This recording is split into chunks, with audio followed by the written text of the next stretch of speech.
Hello and welcome to African Vibes with Princess Aquia. This week I have a visitor, and it's none other than a fellow writer called Vera Bonse. No, Vera, I wish that was Bonsu, but it's Bonse. Yeah. So where's that name from? Well, I'm from the Volta region, specifically it's now Oti region, and from the town called Central Kofi. Okay. Yeah. Okay. So my people originally, it's believed that we came to that part of the Volta region when there was a war in the Ashanti land, and so I know of my great grandmother carried my great grandmother at her back, and basically they walked all the way from that From Ashanti to the Volta now area. Oti region. Yeah. Wow, people walked in those days, huh? Yeah. Okay, so we're here today to talk about your book. Yes. Desire Life Now. Now, a lot of people always say, "Oh, I wish I can write my book." So first of all, did you write your book yourself, or did you use a ghostwriter? I wrote it myself. You wrote it yourself. Yes. What inspired you to say, "You know what? I have a story to tell. I'm going to tell this story"? I was going through a lot in my life, personally, professionally, and just looking at the environment, the society, the community around me, and I was like, I wish I could leave something in writing that the next generation could pick up, even my own children. I made a lot of mistakes, and I'm like, and then also some triumphs in there. So I wanted to kind of like leave that behind. So for me, writing, because as somebody, you know, that was always in school, you're always doing research, reading other people's books, and that kind of informed you of what they did in the past and how for you to be informed to the present. So I was like, I want to leave something behind. So I decided to write my own story. Okay. Yeah. Now, the writing process, how was it for you? Very hard. Very hard. So now I understand why a lot of people use ghostwriters. It took me over a span of 10 years. Wow. Yeah, 10 years. Because I would start and then I was like, no. I would start, I was like, no. Eventually, I believe when I got pregnant with my daughter, and I was home, maternity leave, and I was going crazy. After the baby sleeps, I feed the baby sleeps, I'm basically doing nothing. So I was like, you know what, time to write the book. So I started writing the book out of boredom, actually. Okay. Now, when you started writing the book, did you have an idea what you were going to write, or did it just come to you as you went along? I wanted to write something about certain parts of my life that I have overcome, especially spiritually. And so for me, that was the goal in mind, where it was something that spiritually in my family, a reoccurring thing. Some people can call it generational curses, some people can call it generational stuff in the bloodline. So things that I was noticing as a pattern. And sadly, you know, when you're young, you see your aunties struggling with relationships. You're like, oh no, that won't happen to me. And then sadly, you are that grown up, and you're going through the same things your aunties are going through, or your cousins are, your older cousins. So you're like, I was like, you know, I definitely had that in mind, that I wanted to talk about that spiritual aspect of my life, where I sadly became aware and awakened to the fact that there was something dark and sinister going on here, and I needed to unearth the cause of it. Okay. Yeah. So can you give us some examples? I know you've been through some trauma in your life. Yeah. Can you tell us maybe some of the trauma you went through and how you overcame it through your spiritual beliefs? So one great example was when my first year at the University of Botswana, I had just come back from lectures. I was so tired. You know, most of the university dorms, you have a roommate. So basically, you have one little room, and then you have a roommate. Her bed is on the other side. Yours is on the other side. Some people have bunk beds, but I didn't have that. So I came, and then when I walked into the room, she was sitting with her boyfriend, and I told them I was tired. So I basically, within a span of 5 minutes, I was fast asleep. And then the next thing I hear, my roommate screaming my name, shouting my name, and grabbing me and pulling me down. I see her boyfriend pinning me down. So I'm like, what's going on there? Like, you just, I don't know whether it was sleepwalking, whatever I was doing. She did, all they saw was I walked from my bed, and then I was about to jump off the balcony. Wow. Yeah. So, and then the balcony, so I don't know whether we're on the second or the third floor, and there was like those big trees, so I would have never survived. So when they woke me out of it, I was disoriented. I didn't know where I was. I didn't know what was going on. And so they had to call like the ambulance. They had to take me to the hospital and basically gave me some medication to calm me down. So it was later that a friend of the family would pick me up. Then he was asking me what happened. And I said all I saw was that I was having a dream. And in my dream, I saw 3 women come to me. And they said to me, you need to follow us. So basically, I started following them. I didn't realize I literally got up from my bed and I was following them. So yeah, that was one of my major moments of something spiritual happen. It was my first time experiencing stuff. I've seen things in Nigerian movies, especially. Yes. You see things like that, but for me, it was my first experience, and that kind of led me to a whole path. So what was actually happening to you then? So I remember when my auntie picked me up, later on, because my mom was very far from the city and I was in the city at the university. So my aunt, who is my mom's cousin from the maternal side, will eventually pick me up. And then the minute she picked me up, she said, oh, Asa Statibio. And I was like, what do you mean Asa Statibio? Basically, this thing has started again. I'm like, what do you mean? She's like, oh, we had an auntie so many years ago, went to Amsterdam, was like master's degree, PhD, at her final year, Sally just went bonkers. Like basically got up one day and lost her mind.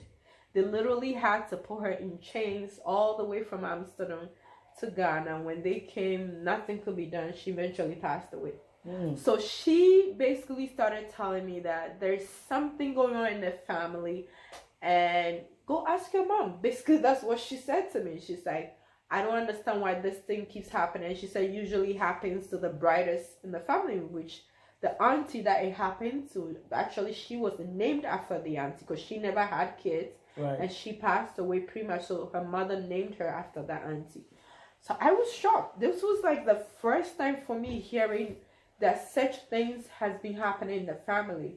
But I wanted to know why me. Like there were so many other people in the family, but why me this time? So yeah. Wow. So these are the kind of stories that you share in your book. Yeah. And there's more of that in there.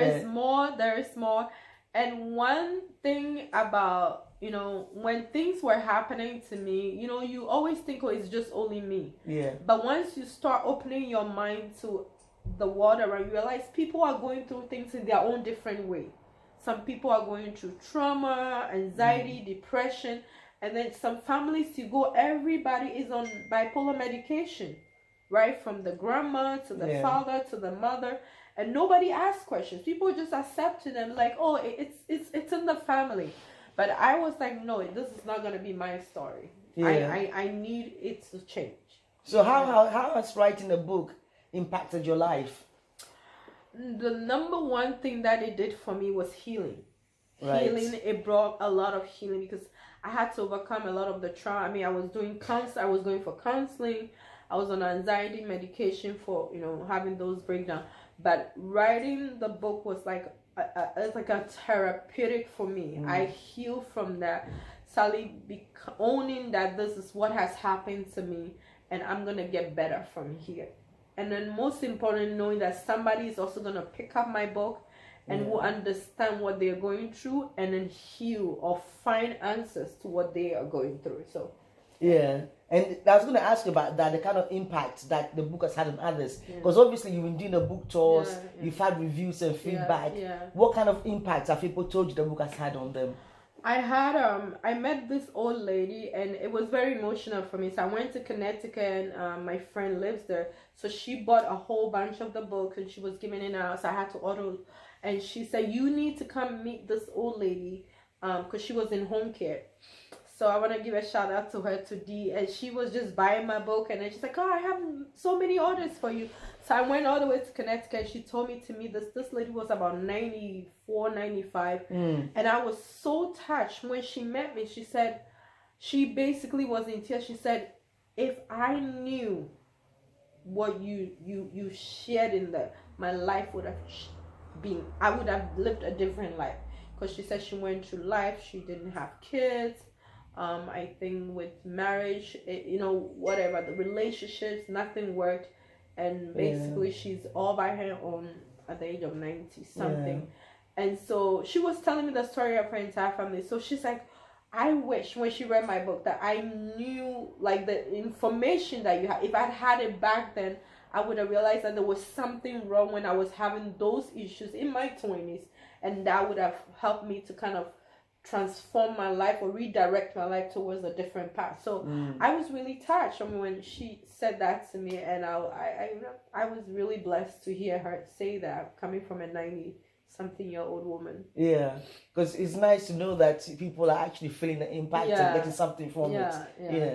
So this is the first book that you've written. This is the first book. Yeah, are there more books in the pipeline? I'm working on the second one. Okay. I'm working on the second one. Yeah. So hopefully sometime next year. Yeah. You drop the second one, okay. Yeah. And where is this book available? Where can people buy this book? Amazon, Target, Barnes and Nobles. And if you are in UK, you Google it, it's everywhere. It's on Amazon UK.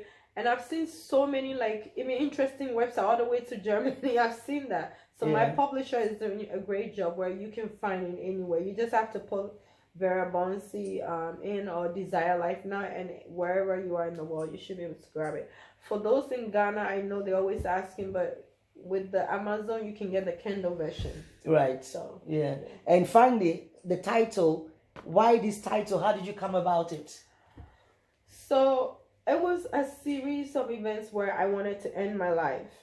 A series, and I know so many people listening have been there. So many. I just met my cousin in Paris yesterday, and I remember her from when I was 12 years old. She came to live with us. My dad was that kind of person. I share very intimate moments about me and my dad. That was one of the cause of my depression when he passed away. So she told me, your dad saved my life, because I was going to commit suicide, because she was going through so much. And I remember my dad said, no, come live with us. But I didn't know what was going on. But I knew a bit of it, where she was having very severe issues with her own family, her own mom. Yeah. And so my dad was that open to her. And she said, if it were not for him, I would have killed myself, because I literally got the poison. I was going to kill myself. And now meeting her, 32 years later, her life was transformed. She lives in Paris, France with her kids and her husband. And just similar to my story, where I felt like I was going through a series of one thing after the other. And sometimes people think, you actually feel like something is trying to knock you down, trying to bury you. Whether it's you going through divorce, you lost your job, or you fail an exam, or you couldn't pay that bill. Everything is coming at you, and some of us get to that point where it's like, I want to end it. I want to end it. So I've been to that point so many times. So Desire Life, it's like, even in the midst of those, there is life within the struggle, there is life within the tribulation, there's life within the depression. So Desire Life.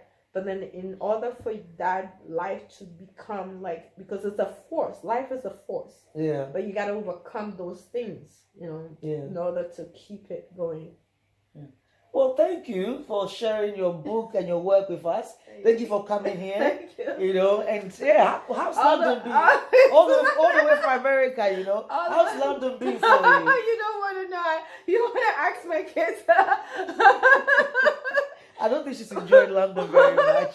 Well, first of all, London is very hot, but we enjoy. We went to the Buckingham Palace, and then we went to Harrods.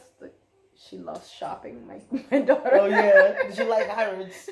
I mean, Harrods is the biggest store we have. She didn't want to leave, so And did you go to Oxford Street? We were gonna go, but they said they were tired. Okay, so I was like, what? Let it go. But you made it to Paris. We made it to Paris. So you think Paris is nicer than London? The vote is yes. Right. Okay. And here we think London is brilliant. Honestly, I don't think you went to the right places. Next time when you come, you need to stay longer, and I'll show you the good side of London. Yeah. Next time. All right. But Well, thanks for joining definitely, me. it was finally nice to meet you. Yeah, thank you. Nice to And meet you too. Keep up the great work. I Thanks. enjoy watching your videos, so it's really sweet to be able to sit next to you. Thank you, thank you. You know, lovely having you. Yeah. Please subscribe and follow her. She has amazing content. You do that. And join me next week on African Vibes with Princess Aquia. See you then. Bye bye.